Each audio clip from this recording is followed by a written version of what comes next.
Adisti dan juga saudara, kita nantikan keterangan dari Kepala BNPB, Kabasarnas dan juga Wali Kota Bekasi.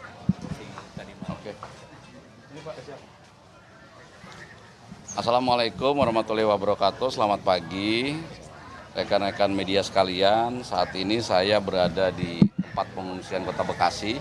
Ada Pak Wali Kota Bekasi ya, Pak Tri Ardianto, ada Komandan Basarnas ini, Pak Muhammad Safei, masih wajah baru ya, ada baru mungkin rekan-rekan media baru melihat ini karena baru beberapa minggu beliaunya menjabat.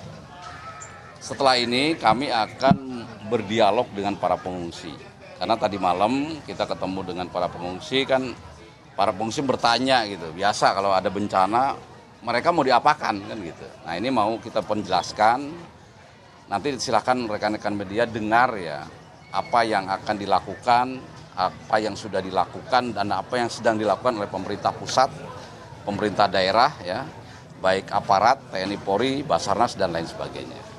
Nah untuk situasi per hari ini ya, secara umum sudah semakin baik ya. Jadi kemarin kita laksanakan operasi modifikasi cuaca, bahkan sampai malam ada hasilnya ya, rata-rata di wilayah Jabodetabek ini tidak turun hujan ya, sehingga relatif tinggi muka air ini juga sudah semakin kecil.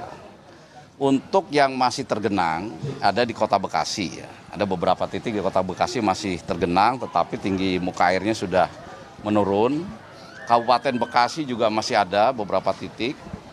DKI Jakarta sudah menurun jumlah yang surut. Bahkan mungkin kalau yang kemarin ya contohnya Kebonpala yang sampai tingginya 3 meter sekarang sudah turun ya. Di Tangerang tinggal Kabupaten Tangerang. Kabupaten Tangerang masih ada yang tergenang sedikit. Depok sudah surut, ya. Depok sudah surut. Kabupaten Bogor juga sudah surut. Ini tinggal pembersihan dan menyambung jembatan yang putus. Sementara Kota Bogor relatif terkendali. Itu update per hari ini. Kemudian masyarakat yang terdampak ini secara lambat laun juga sudah ada yang kembali. Mereka fokus hari ini melaksanakan pembersihan. Dan operasi modifikasi cuaca ini akan kita lakukan sampai tanggal 8. Ya. Kemudian istirahat sebentar. Nanti tanggal 11 akan dilaksanakan lagi. Kenapa tanggal 11? Karena prediksi dari BMKG dari mulai 11 sampai 15 itu akan timbul hujan lagi, ya, hujan yang lebih ekstrim. Secara umum untuk korban yang meninggal ya tidak ada tambahan ya. Satu yang di Kabupaten Bogor, alhamdulillah yang di wilayah Kota Bekasi, Kabupaten Bekasi tidak ada yang korban jiwa. Ya. Kemudian logistik, permakanan, segala macam juga relatif terpenuhi. Ya.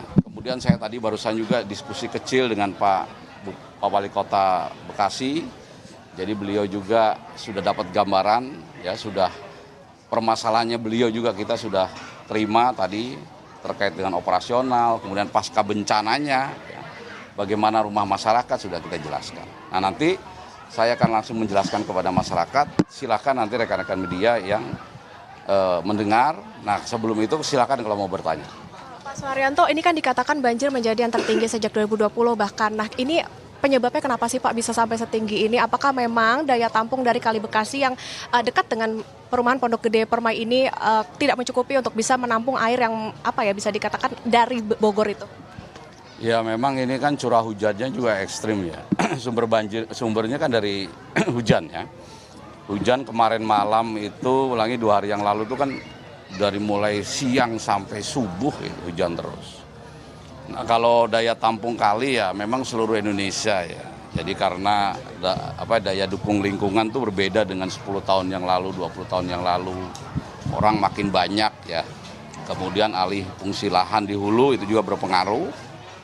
Kita juga di awal tahun juga pada saat ditanya Bapak Presiden juga sudah kita sampaikan bahwa salah satu upaya untuk mencegah bencana yang hidrometeorologi basah adalah memang konsep untuk normalisasi sungai-sungai. Nah itu juga sudah mulai dikerjakan, kami juga sudah audiensi dengan Menteri PU ya, jadi mudah-mudahan permasalahannya sudah ada dan lambat laun memang untuk sungai-sungai di daerah perkotaan ini betul-betul harus dinormalisasi. Ya karena kalau hujannya deras seperti kemarin, seperti 2 hari yang lalu ya terbukti aliran-aliran sungai yang ada ini tidak mampu menampung air sehingga airnya juga masuk ke perumahan.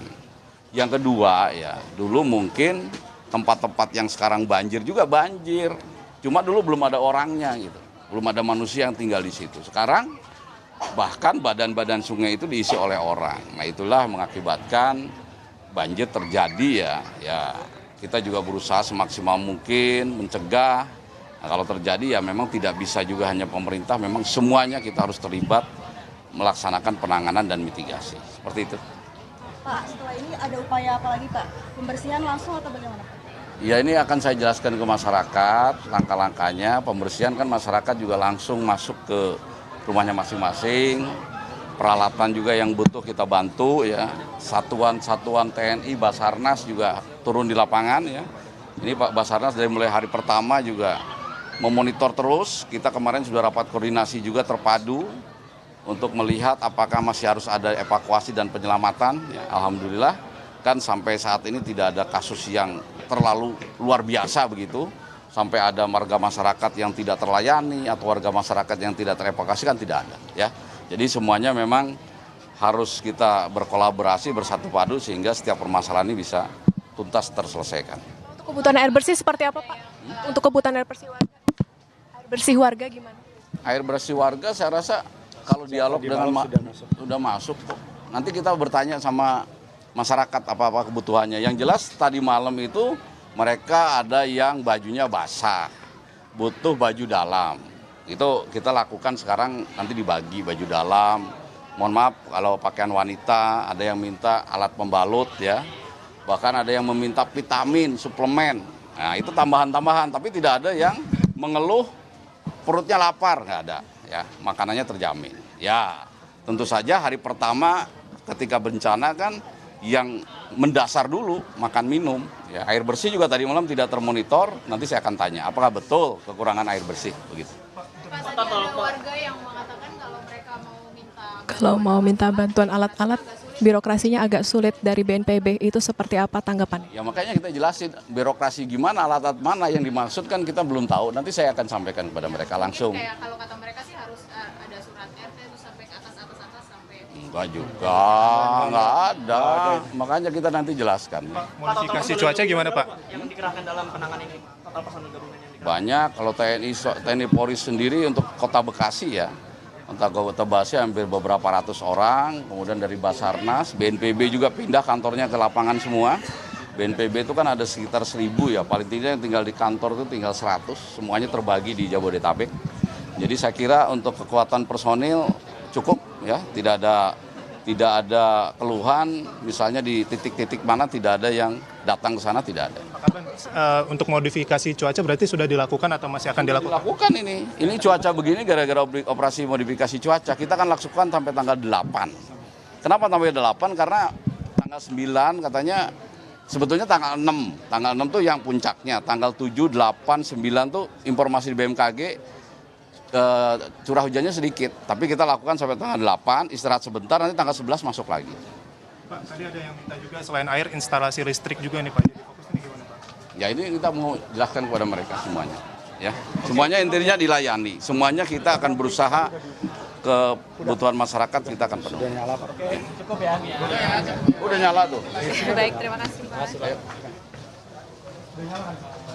Sampai tanggal 8.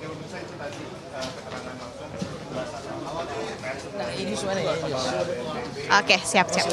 Oke. Baik. Ya, itu tadi pernyataan yang sudah diberikan oleh Kepala BNPB terkait dengan bagaimana upaya-upaya yang dilakukan penanggulangan banjir dan juga penanganan bagaimana pasca banjir terhadap para pengungsi yang masih mengungsi di posko pengungsian, tepatnya di gedung logistik BNPB, begitu ya. Tadi juga sudah dijelaskan bagaimana pendistribusian bantuan berupa makanan, kemudian obat-obatan, serta kebutuhan ibu hamil dan juga balita juga dipenuhi di posko pengungsian, tepatnya yang berada di gedung logistik BNPB di kawasan Pondok Gede Permai, Bekasi, Jawa Barat. Seperti yang kita ketahui, saudara, di Bekasi, Jawa Barat ini adalah salah satu wilayah yang juga cukup parah terdampak banjir di kompleks atau perumahan Pondok Gede Permai, Bekasi, Jawa Barat, di mana kemarin kita tahu ketinggian banjir ini atau ketinggian air ini bahkan mencapai 2 hingga 3 meter dan modifikasi cuaca juga sampai saat ini masih terus diupayakan oleh pemerintah untuk kemudian bisa juga meminimalisir bagaimana intensitas hujan turun supaya kemudian air bisa segera surut, saudara.